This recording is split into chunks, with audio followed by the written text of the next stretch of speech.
ശശിയേട്ടാ ആടുന്നട്ടെ എന്നാടാ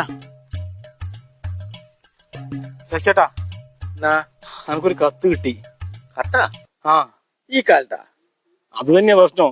വെറും കത്തല്ല, ഭീഷണി കത്താന്ന്. ഓ, കത്തിപ്പം ഭീഷണി വരാൻ തുടങ്ങിയില്ലേ? നിങ്ങളൊന്ന് വായിച്ചാട്ടെ. നീ എന്നെ വായിച്ചാ മതി. എനിക്കിത് കാണുമ്പോ തന്നെ കൈയും കാലം പറക്കുന്നു. കേട്ടെ. ഉം. എടാ ബിജൂട്ടാ, ആ കള്ള എന്നാ അത് പറയാൻ പറ്റാത്ത കാര്യമാണ്. ഇനിയെങ്ങാനും എന്റെ ഭാര്യ റോഡിലേക്ക് കൂടി നടന്നു പോകുമ്പോൾ അവളെ നോക്കി സൈറ്റ് അടിക്കുകയോ കമന്റ് അടിക്കുകയോ ചെയ്താൽ അടിച്ചു നിന്റെ കൈയും കാലും ഒടിക്കും. ഇനി ഇത്ര നിങ്ങളും കൂടുതല് അത് കുറച്ച് നീളത്തിലെഴുതിനി. ഇനിയിപ്പോ എന്താ ചെയ്യുക? തൂ മോനെ, ആ ഇനി മുതൽ നീ ഓന്റെ ഭാര്യയാണ് നോക്കാണ്ടിക്കുക. അത് തന്നെ അല്ല നോക്കാണ്ടിക്ക.